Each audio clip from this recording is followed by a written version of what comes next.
Good morning children. Hindi कक्षा में आपका स्वागत है। मैं आज पढ़ाने जा रही हूँ चैप्टर 3 ततारा वामेरो कथा। कुछ बच्चों ने कहा था फिर से पढ़ाने को, तो मैं सोच रही हूँ फिर से पढ़ा दूँ। इसको लिखा है लीलाधर मंडलोई ने। 1954 में जन्माष्टमी के दिन छिंदवाड़ा जिले के छोटे से गांव गुढ़ी में लीलाधर मंडलोई का जन्म हुआ था। शिक्षा दीक्षा भोपाल और रायपुर में। प्रसारण को उस शिक्षा के लिए 1987 में कॉमनवेल्थ रिलेशन ट्रस्ट लंदन की ओर से आमंत्रित किए गए। इन दिनों प्रसार भारती दूरदर्शन के महानिदेशक का कार्यभार संभाल रहे हैं। ये मूलतः कवि है।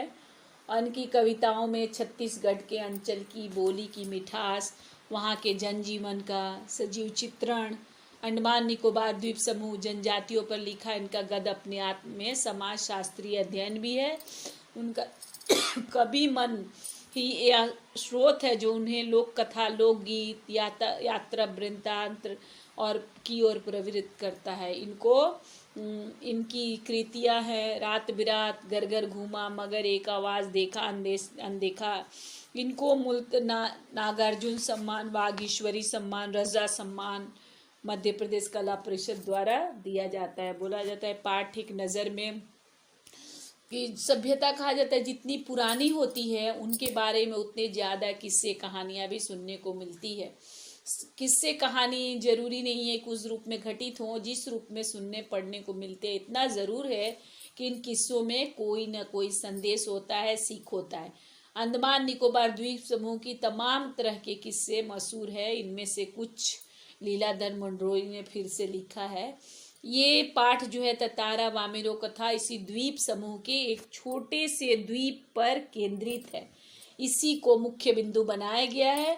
इस द्वीप में विद्वेष में गहरी जड़ें जमा चुकी है। उस विद्वेष को जड़ मूल से उखाड़ने के लिए मैंने विद्वेष जो हो गया एक दूसरे के प्रति, उसको जड़ से उखाड़ने के लिए एक युगल मैंने प्रेमी को आत्म बलिदान देना पड़ा। यहाँ इस कथा को बताया गया है। प्रेम सबको जोड़ता है, घृणा से क्या होता है, दूरी बढ़ती है। इसमें भला कौन इनकार कर सकता है। इसलिए समाज के लिए जिसने अपने प्रेम का, अपने जीवन का बलिदान करता है तो समाज उसको याद नहीं रखता, बल्कि उसके बलिदान को व्यर्थ नहीं जाने देता। इसीलिए तत्कालीन समाज के सामने एक मिसाल, एक उदाहरण पेश करने वाले युगल को आज भी इस द्वीप के निवासी याद करते हैं। कथा के पात्र है ततारा है, पासा गांव का है, सच्चा प्रेमी है, साहसी है, अद्भुत शक्तियों वाला है, परोपकारी है, आकर्षक व्यक्तित्व है, प्रकृति प्रेमी, आत्मीय स्वभाव वाला है। वामिरो है लपाती गांव की, सुंदर है, भोली है, सुरीला कंठ है, प्रकृति प्रेमी है, समर्पण का भाव है, सच्ची प्रेमिका। कथा का संदेश क्या है? प्रेम धर्म जाति के बंधनों से परे, सीमाएं दिलों को नहीं बांट सकती। मैंने प्रेम हो, जाति बंधन कुछ भी हो, दिल नहीं बढ़ सकता है। परिवर्तन शहादत मांगता है। परिवर्तन क्या है? बलिदान मांगता है। कुरीतियां का विरोध करे। कुरीति जो होती है हमारे समाज में, उसका विरोध करना चाहिए। कुरीतियां प्रगति में बाधक है। व्यर्थ की परंपरा को छोड़ने में, बिना मतलब की परंपरा को छोड़ने में ही मानव का कल्याण है। ये पाठ जो है अंडमान निकोबार की प्रसिद्ध लोक कथा है ना। इस द्वीप के दो टुकड़े की कथा, मैंने दो भाग क्यों बट गए कि ततारा वामेरो के प्रेम प्रसंग के माध्यम से, उसके प्रेम के माध्यम से प्रस्तुत किया गया है। इस द्वीप पर अनेक जनजातियों माने बहुत सारे ट्राइब्स रहते थे। उनके अपने रीति रिवाज थे तथा रूढ़ अपनी परंपरा ऑर्थोडॉक्स जो है परंपरा थी। वामिरों की गांव की परंपरा थी कि दूसरे गांव के साथ विवाह संबंध बनाने की अनुमति नहीं थी। इस परंपरा को तोड़ने के लिए ततारा वामिरों ने क्या किया? अपना प्राण त्याग दिया। तो इस पाठ में उसी आत्म बलिदान का वर्णन किया गया है। प्रमुख पात्र है ततारा वामिरो, ठीक है। पाठ का सारांश है लिटिल अंडमान। अंडमान द्वीप समूह का अंतिम दक्षिणी द्वीप है। अंडमान द्वीप समूह जो अभी भी है उसका सबसे लास्ट में दक्षिण में द्वीप है जिसका नाम है लिटिल अंडमान। यह पोर्ट ब्लेयर जो अंडमान निकोबार की राजधानी है उससे 100 किलोमीटर दूर स्थित है। इसके बाद निकोबार द्वीप समूह की श्रृंखला माने निकोबार द्वीप समूह का श्रृंखला माने एक चेन। निकोबार में तो बहुत सारा द्वीप है ना, वो चेन माने उसके बाद पोर्ट ब्लेयर शुरू होता है, जो निकोबारी जनजाति के आदिम संस्कृति माने पहले उनके कल्चर का केंद्र है। निकोबार द्वीप समूह का पहला प्रमुख द्वीप है। निकोबार द्वीप समूह का सबसे पहला द्वीप है कार निकोबार, जो कहाँ है, लिटिल अंडमान से। निकोबार द्वीप समूह का पहला द्वीप समूह कार निकोबार है, जो लिटिल अंडमान से 96 किलोमीटर दूर है। निकोबारियों का विश्वास है कि प्राचीन काल में ये दोनों द्वीप एक ही थे। माने पहले के जमाने में दोनों द्वीप एक थे। इनके विभक्त माने अंडमान और निकोबार दोनों एक ही थे, कार निकोबार और लिटिल अंडमान।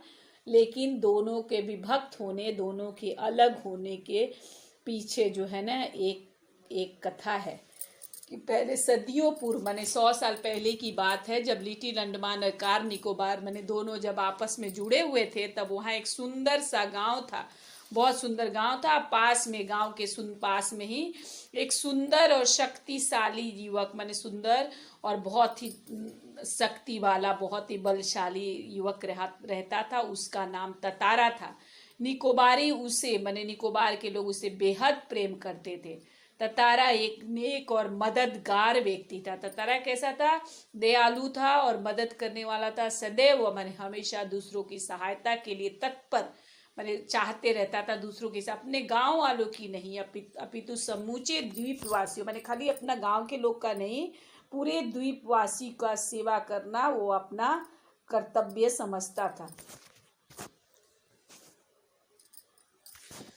अगर तो पूरे माने खाली अपना ही नहीं, समूचे गांव, अपने गांव वालों का, समूचे द्वीपवासियों की सेवा करना अपना कर्तव्य। उसके इस त्याग की वजह से मैंने इतना त्याग करता था, इसीलिए वो सब लोग उसको जानते थे। सभी क्या करते थे, उसका रिस्पेक्ट करते थे। किसी को प्रॉब्लम होती थी उसको याद करते थे तो भागा भागा पहुंच जाता था। दूसरे गांव में भी पर्व त्योहार के समय उसको आमंत्रित किया जाता था। उसका व्यक्तित्व माने पर्सनालिटी तो अट्रैक्टिव था ही, उसका स्वभाव भी बहुत अच्छा था, इसीलिए लोग उसके करीब रहना चाहते थे। पारंपरिक माने ट्रेडिशनल पोशाक पहनता था। अपनी कमर में हमेशा लकड़ी का तलवार रखा रहता था।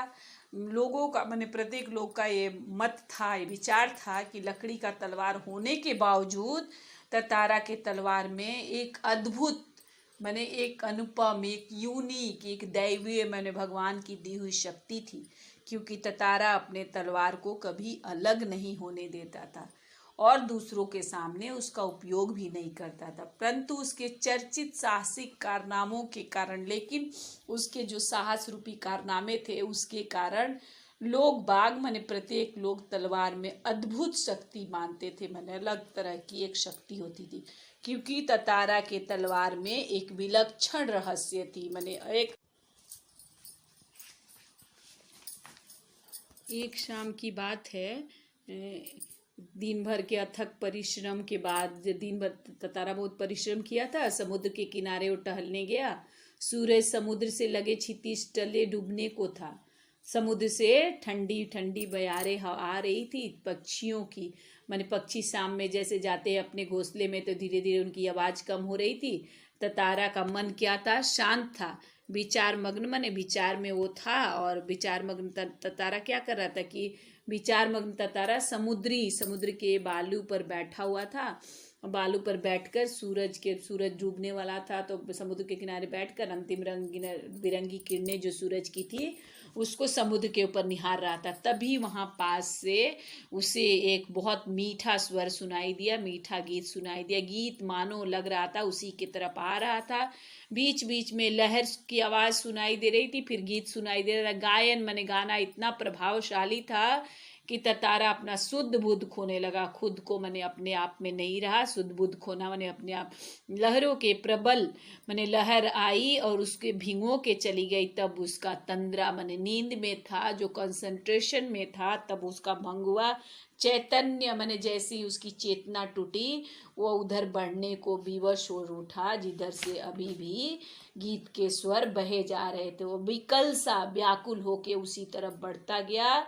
अंत में तारा की नज़र किस पे पड़ी? एक युवती पे पड़ी, एक लड़की पे पड़ी, जो कैसी लग रही थी? ढलती हुई शाम, मैंने शाम जो है डूबते जा रहा था सूरज, शाम ढल रहा था, ढलती हुई शाम, शाम जितना सुंदर लग रहा था उसमें बेसुध, मैंने उसको शुद्ध बुद्ध नहीं था, उसको समझ में नहीं रहा था। एक टक मन लगातार समुद्र के देह पर, समुद्र जो सूरज डूब रहा था समुद्र को देख रही थी और निहारते हुए गा रही थी। वह एक प्रेम गीत गा रही थी, श्रृंगार गीत माने प्रेम गीत। उसने ज्ञात ही हो नहीं सका, उसको पता नहीं चला कि कोई अजनबी माने बिना जाना पहचाना, जो उसे नहीं जानती है, वो युवक उससे निशब्द माने बिना बोले देखे जा रहा है। एकाएक माने अचानक ही ऊंची लहर उसे भिगो गई।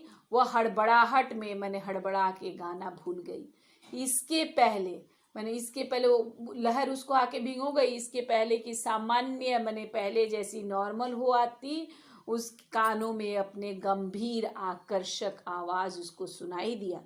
क्या सुनाई दिया? कि तुमने इतना मधुर गाना अधूरा क्यों छोड़ दिया? तारा जो है पोलाइट वे में, विनम्र वे में, रिक्वेस्ट पूर्ण कह रहा था कि उसको गाना अच्छा लग रहा था और बोल रहा था कि तुमने इतना सुंदर गाना क्यों छोड़ दिया। अपने सामने वो जो लड़की थी इतना सुंदर युवक को देखकर वो आश्चर्यचकित हो गई और उसके भीतर अंदर ही अंदर कुछ उसके प्रति सिंपैथी, उसके प्रति प्रेम भावना का संचार हुआ। किंतु अपने आप को रोक कर वो उसको बोली, गुस्से से पूछी कि तुम बताओ कि तुम कौन हो और मुझे इस तरह कंटिन्यूअस तुम क्यों देख रहे हो? इस असंगत प्रश्न का, मैंने बिना मतलब का जो प्रश्न मुझे पूछ रहे हो उसका कारण तुम बताओ। क्योंकि मैं अपने गांव के अलावे किसी और गांव के युवक के प्रश्न को, तो बोले कि लड़की जो है ना बोल रही है कि तुम कौन हो और क्यों मुझे पूछ रहे हो, इस तरह मुझे क्यों घूर रहे हो, इस तरह का प्रश्न मुझसे क्यों कर रहे हो? मैं अपने गांव के अलावे किसी और गांव के युवक के प्रश्न को उत्तर देने को बाध्य नहीं हूँ। बेटा आज यहीं तक।